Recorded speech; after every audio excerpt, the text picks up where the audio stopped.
So as I'm not even paying attention to that situation no more, because now it's no longer my problem. Like, nobody could come to me or nobody could show up at my front door about no BS regarding him, his baby mamas, or his situation. I don't care. It's no longer my issue. You chose child support. I'm gonna let you choose child support. I just have to deal with what I do. So then Tasha is telling me, like, here comes Tasha and her situation coming back up.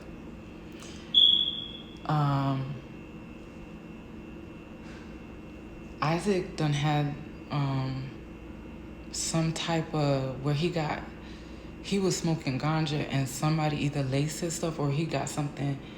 He's basically having like a mental breakdown or something like that. That happened the first time.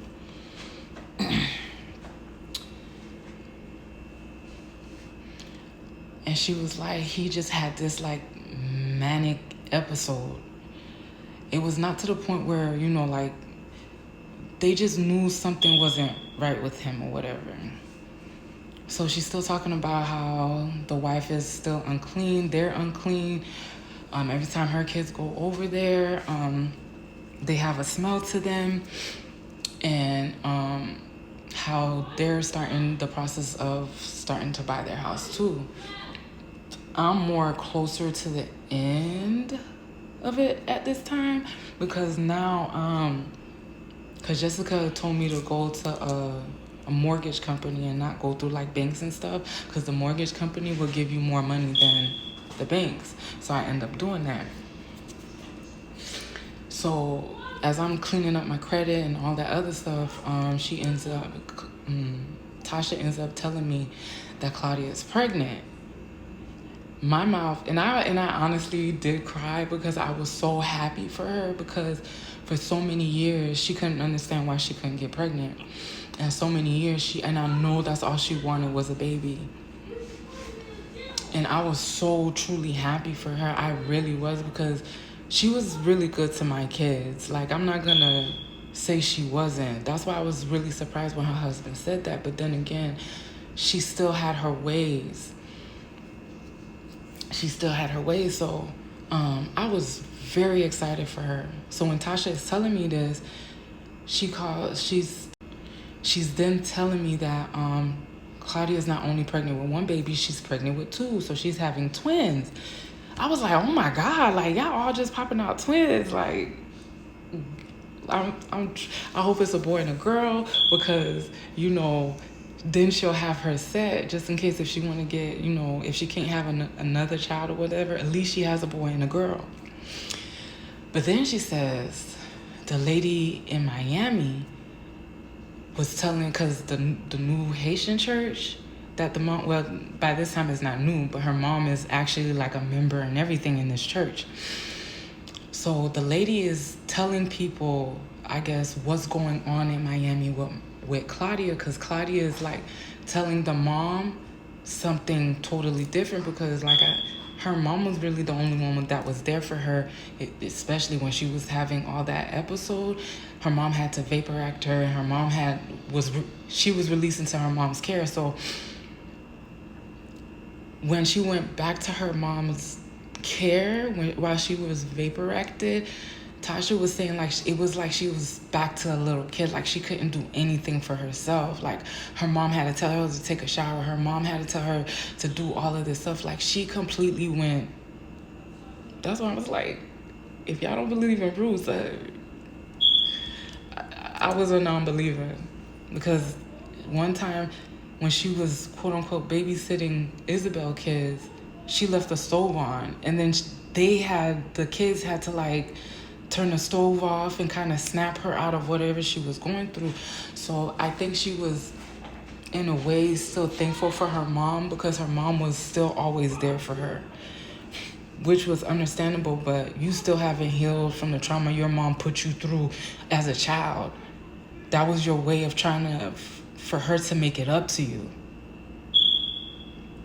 If you think about it logically, if you knew her backstory.